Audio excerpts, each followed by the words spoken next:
하나님의 말씀은 창세기 29장 1절에서 9절의 말씀입니다. 창세기 29장 1절에서 9절까지의 말씀 찾으셨으면 교독합니다. 제가 먼저 읽습니다. 야곱이 발행하여 동방 사람이 땅에 이르러 먼저 그의 우물이 있고 그 곁에 양인데 때가 녹았으니 이 목자들이 그 우물의 물을 양떼에 먹고 큰 돌을 아우에 줬다. 모든 때가 모이면 그들이 운물 아구에서 돌을 옮기고 양에게 물을 먹이고는 여전히 운물 아구 그 자리에 돌을 덮더라. 야곱이 그들에게 이르되 나의 형제여 어디 있으나 그들이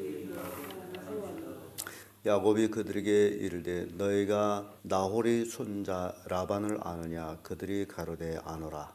야곱이 그들에게 이르되 그가 평안하냐 이르되 평안하니라 그 딸 나에게 지금 영향을 구하고 야곱이 가로되 해가 아직 높은즉 짐승 모일 때가 아니니 양에게 물을 먹이고 가서 뜯기라. 그들이가 그리 하지 못하였으나 때가 다하므로 목자들이 우물 아우에 돌을 옮기려 하여 우리 양에게 물을 먹이니 다 같이 야곱이 그들과 말하는 중에 라헬이 그 아비의 양과 함께 오니 그가 그의 양들을 치미니라. 아멘. 이 말씀으로 동방으로 향한 야곱 이런 제목으로 말씀을 나누겠습니다. 이 하란이라는 지역은 동방에 있었습니다. 그래서 그 야곱은 외삼촌 라반의 집으로 피신을 가고 또 아버지의 당부를 받기를 너 외삼촌 딸 중에서 아내를 취해라 라는 말씀을 받고 떠납니다. 그리고 그가 가는 길에 이제 돌 펴고 잤더니 거기에서 하나님이 음성을 듣고 하나님의 약속하신 말씀을 듣고 그리고 거기서 서약하고 그러고 가다가 야곱이 동방 나라 쪽으로 향해 가다가 그 하란에 거의 이르러서 결국 한 우물 곁에 이르게 됩니다. 이 사람이 홀로 어디로 간다. 돕는 사람도 없이 홀로 간다. 그때 당시에는 모든 것이 도보로 가야 되기 때문에 위험도 도사리고 또 가다가 어떤 사람들을 만날는지도 모르고 앞길이 어떻게 될는지도 모르는 그런 상황에서 길을 떠난다는 게 참 하나님을 의지하지 않고는 알 수 없는 그런 길이었습니다. 그래서 동방으로 향한 야곱 그 첫째가 한 운물에 이릅니다. 이 운물 이때 당시에 운물이라는 것은요 우리가 그 상상하는 운물하고는 좀 틀립니다.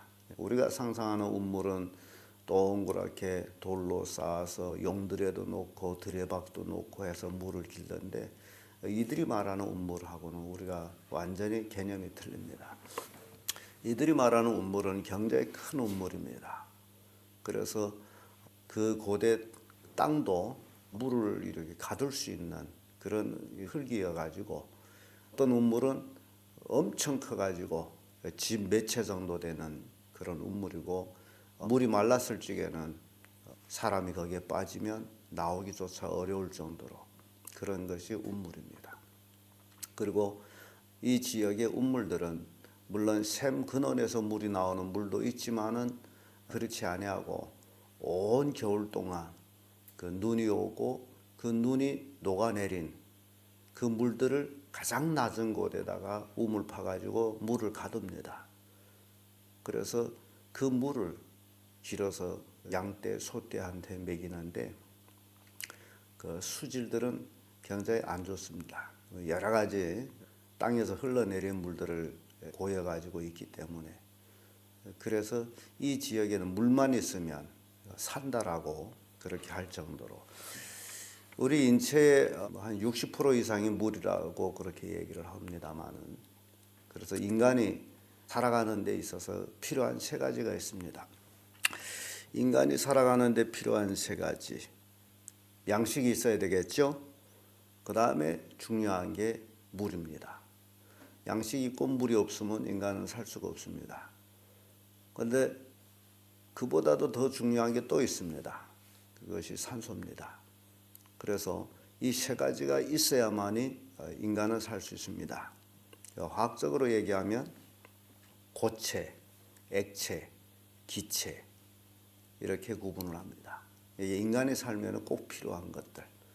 근데 보이지 않는 것들은 기체입니다. 그런데 사람들은 가장 그 생활에 필요한 그 기체에 대해서 늘 망각하고 살아갑니다. 우리가 영적으로 살아가는데도 마찬가지입니다. 우리는 교회 나와서 말씀을 듣고 또 기도함으로써 자기가 움직이고, 근데 가장 중요한 것은 하나님의 영적으로 우리에게 공급하는 은혜가 보이지 않는 것이지만 그것이 없으면 또 우리는 살 수가 없습니다. 그래서 인간이 살아가는 데 있어서 참 중요한 것은 보이는 것 중에는 물이다. 그래서 오늘 본문의 말씀 보면 야곱이 동방으로 행해서 제일 처음에 머문 곳 운물가였다라는 사실입니다. 그래서 이 운물은 그렇게 귀중한 것이고, 귀중하기 때문에 또 운물은 아구가 돌로 막았다라고죠. 그래서 이 지역의 양떼들은요, 돌로 막았기 때문에 양들이 모여가지고 일정한 그 수가 다 모였을 적에 함께 그 돌을 굴러내고 양들한테 물을 먹이고 또 다시 돌로 아구를 막아버리네요. 출애굽기 17장 2절의 말씀 보면 백성들이 모세와 다투어 가로되 우리에게 물을 주어 마시게 하라. 굉장히 이제 중요한 얘기인데, 이스라엘 백성이 애굽에서 430년을 종살이하다가 애굽을 탈출해서 지금 광야에 이르러서 생활하게 됩니다. 그런데 광야는 참으로 물이 없는 곳이에요. 그러니까 물이 없으니 이스라엘 백성들이 원망합니다. 애굽에서 종살이하는 것이 더 좋다라는 얘기예요. 물 없는 거라면. 그래서 물과 생명은 이렇게 관련되어 있습니다.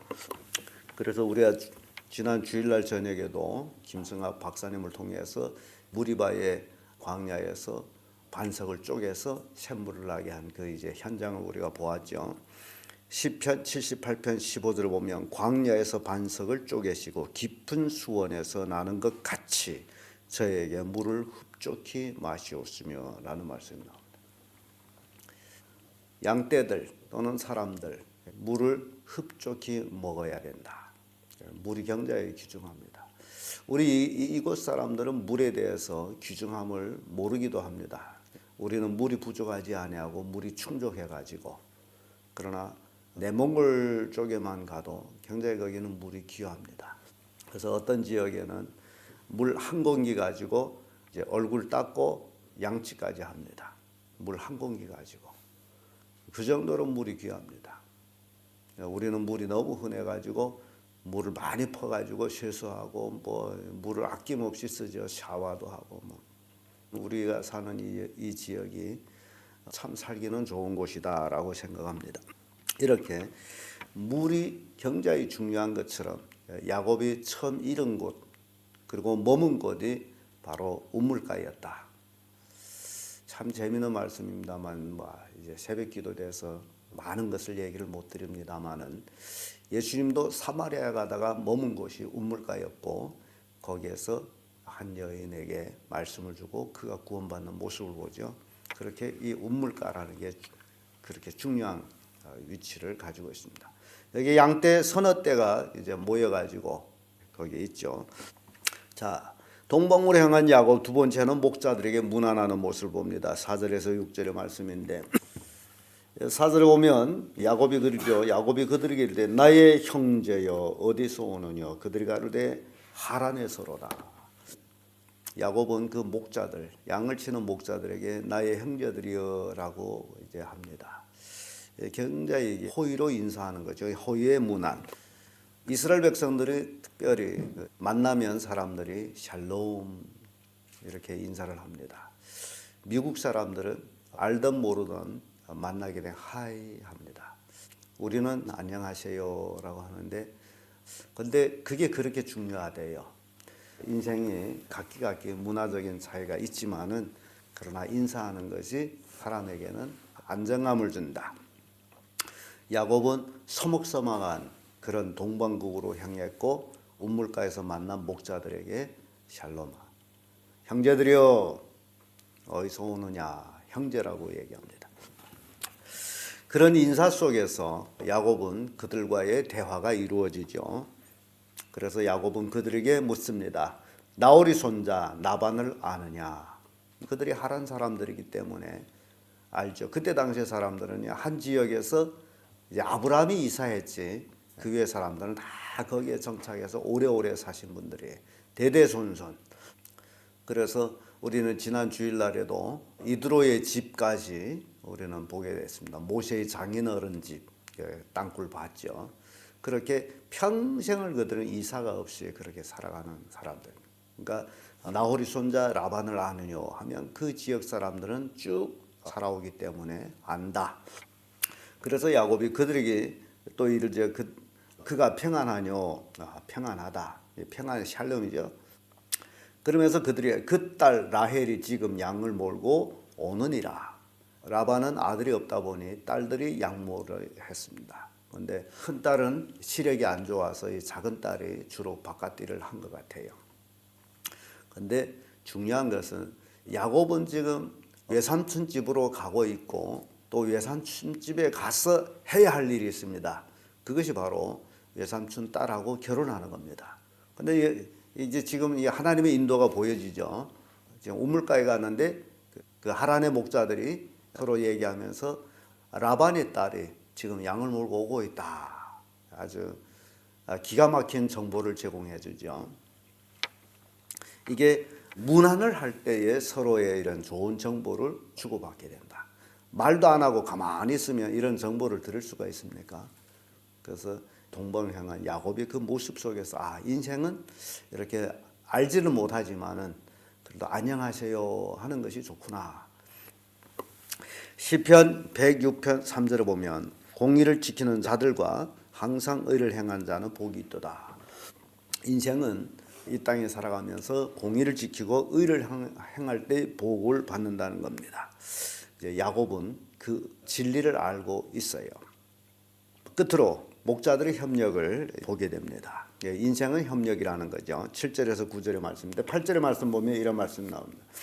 그들이 가르되 우리가 그리하지 못하겠노라. 때가 다 모이고 목자들이 운물 아구에서 돌을 옮겨 우리가 양에게 물을 먹이느니라.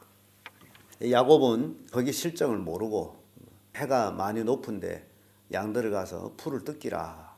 이제 양 3대 정도 거기 모여서 지금 목자들이 있음으로 보고 그때 목자들이 하는 얘기가 우리는 그렇게 못한다. 이제 양떼들이 다 모이면 중요한 거는 이제 라헬이만 오면 그 양떼들이 그 지역의 양떼들은 다 모이나 봐요. 그러면 돌을 굴러가지고 양들한테 물을 먹인다. 목자들이 그 돌이 큰 돌이기 때문에 힘을 합해서 돌을 옮겨놔야 되기 때문에 그런 협력적인 것을 보게 됩니다. 그래서 인생살이라는 것은 홀로 사는 것이 아니고 협력해서 산다라는 것을 또 우리에게 보여주는 그런 내용입니다. 인간은 혼자 살 수가 없습니다. 미운 사람도 같이 살아야 의지가 됩니다. 그래서 이 목자들이 협력하는 모습을 우리가 보게 되는데 잠언 16장 19절의 말씀 보면 겸손한 자와 함께하여 마음을 맞추는 것이 교만한 자와 함께하여 탈취물을 나눈 것보다 나으니라. 함께한다. 겸손한 자와 함께하는 것이 경자의 복이라는 것을 얘기합니다. 그러면서 시편 133편 1절에는 형제가 연합하여 동거함이 어찌 그리 선하고 아름다운고. 사람은 서로서로의 협력이 아름다운 것이다. 그래서 우리 그리스도인들은 더욱 그런 협력적인 삶을 더 살아야 됩니다.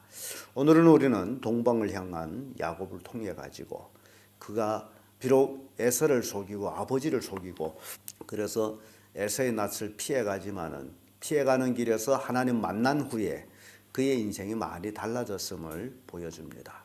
굉장히 적극적이고 그리고 이타적인 그런 모습으로 변해가는 모습을 봅니다. 야곱은 야곱이었지만은 사람이 달라지는 모습.